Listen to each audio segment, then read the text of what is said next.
Hello and welcome to PlayStation Grenade. Once again, I've been stalking those pro Fortnite players and trying to see the behaviours they use to get the upper edge in battle, the setups they utilise to farm efficiently, and the tricks they practice to become Fortnite gods.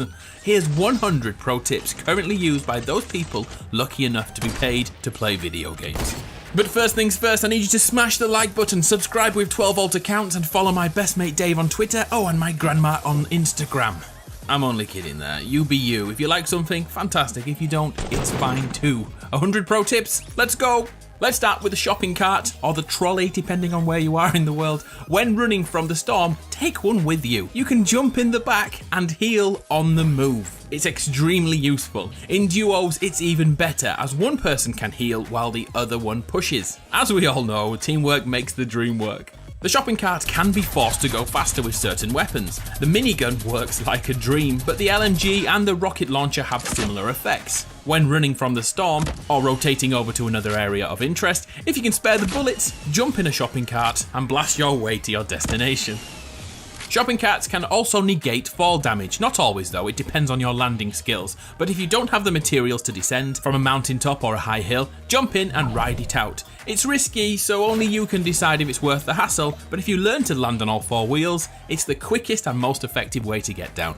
If you have the skills, you can use a shopping cart to negate a little fall damage. So if you're 4, 5 or 6 tiles high, try and jump into the back of a shopping cart. It won't stop all the hurt, but it will stop you from dying. Now onto uses for the pyramid tile you most likely never use. A great way to get inside windows, such as at tilted towers or at the football stadium, is to use this little blighter and then crouch to go through. Without it, it can be a bit of a struggle to get inside. If you don't like the pyramid tile, why not switch it into a down ramp for ease of descending after build battles?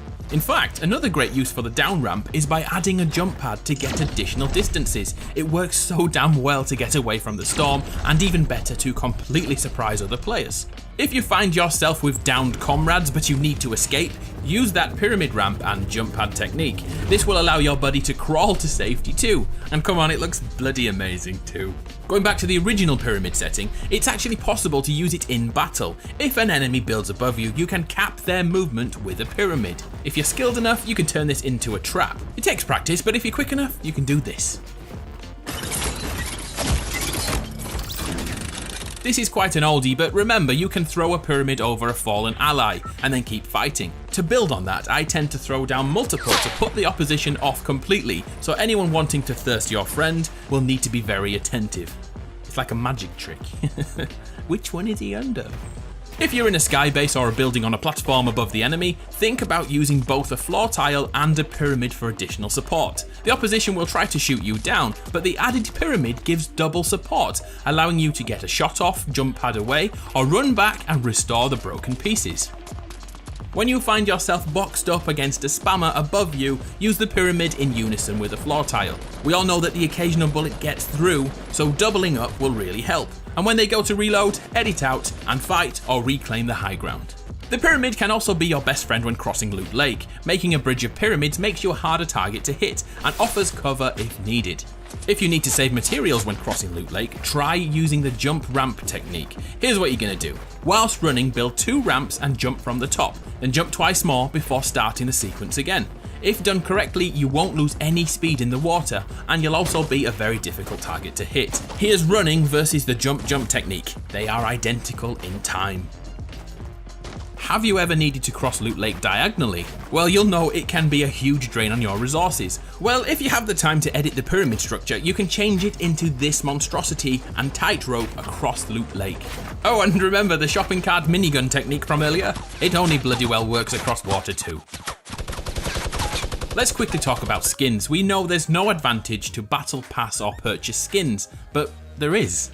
The guitar I wear makes me super easy to spot in sniper battles. The Cuddle Team leader Zach uses has an oversized head and is bright pink too. Again, much easier to see and be spotted.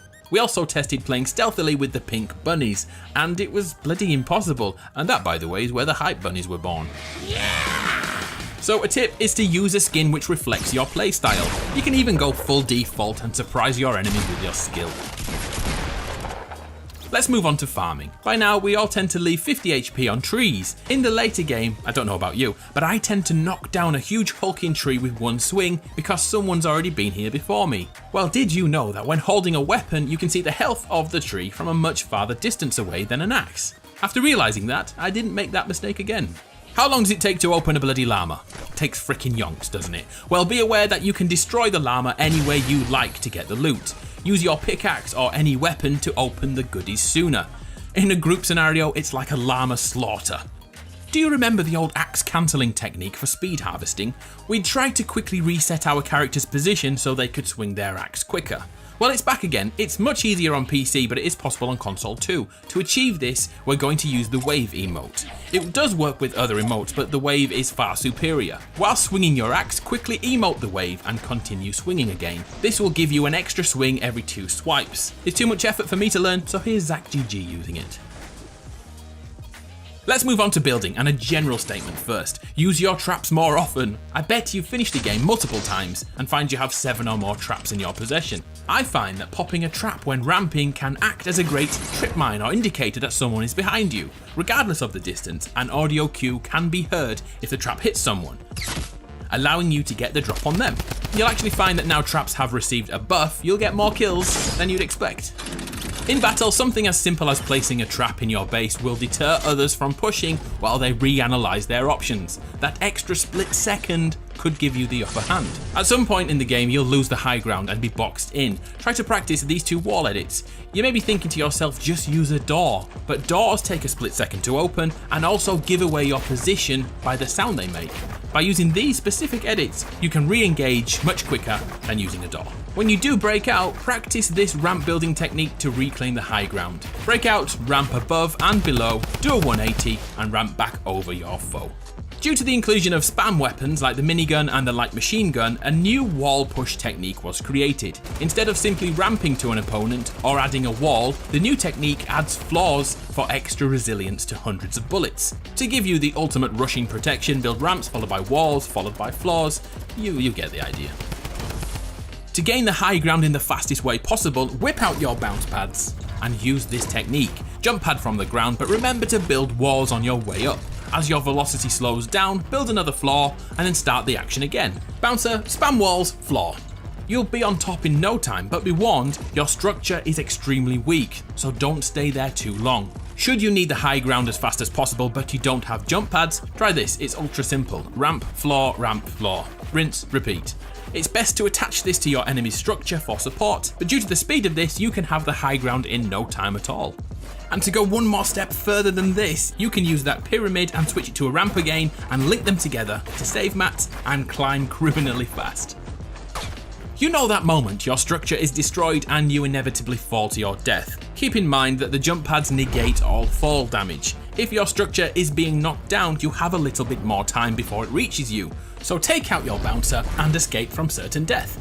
If you're lucky enough to win a fight in the sky, there's a method you can use to get to the ground ASAP. Fall backwards from the edge of your structure while spamming walls. Every 3 floors or so create either a ramp or a floor and then rinse and repeat.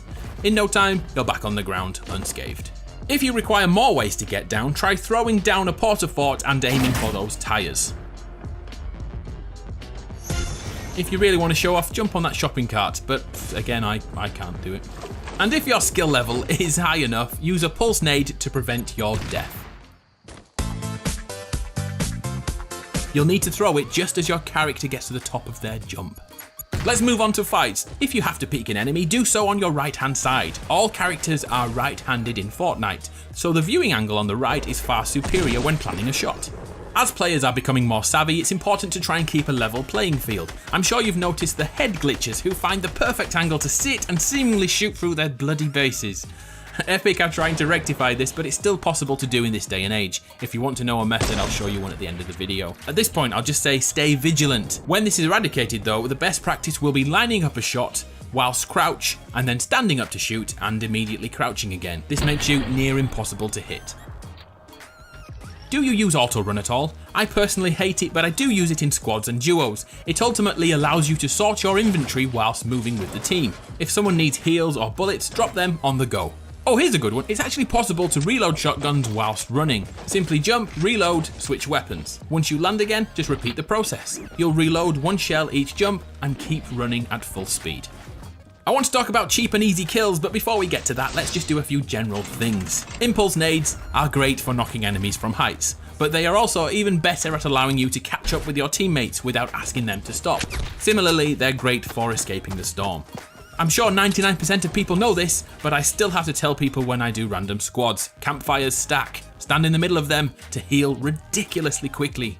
If you have the battle pass, use the limited time mode to do your challenges. If you hate pistols but they are required to complete part of your battle pass, jump into the limited time mode without hurting your stats or forcing you to play a way you don't feel comfortable with. But you never know, that gun you once ignored may be your favourite after all. Another battle pass suggestion: if you need to eliminate enemies with a certain weapon, use a duo or squad match, and once you've knocked an enemy, finish them with the weapon you require. This way it won't force a complete change from your usual tactics. First shot accuracy is a very big thing in Fortnite at the moment, but which gun attains it the quickest? Just in case you don't know, standing still for a moment will change the reticle on screen. Once it does this, it means the next bullet will be 100% in that spot. The bloom won't take over. During our checks, the best gun for immediate accuracy is the SMG, shortly followed by the revolver. The one which took the most time in our setup was the burst rifle. And of course, some guns don't have it at all, like the dual pistols. Here's a silly one, but if you're feeling cocky, it's pretty good. Use a jump pad and launch pad together to create a speed parachute. Remember to make a tunnel to channel the energy though. This way you'll have an instant speed boost when parachuting. Nice. Finally, let's look at dirty, stinking, cheating ways to get kills. Don't worry, they're all legit methods. My personal favourite is something I use when I have to go to the toilet mid-game. I'm getting old, alright, my bladder isn't what it used to be. Create a base full of traps, then add a roof, but block the roof with your head, so it looks fully constructed, but actually it's non-existent. Now wait for someone to walk over it, and they'll fall straight to their death. If that's not a dirty enough tactic for you, you can hide traps outside the tunnels in Dusty Divot. Your enemy won't see it coming. This area may be changing soon, so keep an eye out for other areas to use this. For example, the trucks around the island. Here's the easiest way to head glitch. Edit the pyramid into this monstrosity. It's the one we used earlier to cross Loot Lake. Now slowly crawl up the ramp until you can shoot through it. This will protect your dome and make you a dirty, stinking cheater. A dirty, stinking cheater. Enjoy. This one will be taken out soon, but it's possible to add a trap on top of a roof tile and somehow it appears underneath. Spam the build and place buttons to achieve this dirty move. Finally, a note to console players. We all know that using a mouse and keyboard on console is the dirtiest cheating method you can legitimately do on console. But did you know there is another cheat method which isn't seen as such a dirty move? A pro controller. I'm currently using a Scuff Impact and oh my goodness, it's like legit cheating. I'll make a video explaining it next week, but basically the extra paddles give a huge advantage and your thumbs don't move off the sticks. Right, I'm getting sidetracked and this video is getting ridiculously long, so I'm going to split the 100 tips across 2 videos so I can keep them quite short. And I'm completely sure you're already becoming bored to tears from my voice, so expect another 50 pro tips coming very, very soon. I'm Adam from PlayStation Grenade, and just so I can be a clickbaiter like everybody else, I'm giving away free V-Bucks. All you have to do is follow my uncle on Grindr and remember to follow my granny on Instagram. She loves a good V-Bucks giveaway. I'm Adam from PlayStation Grenade. It's been an absolute pleasure. I'll see you next time.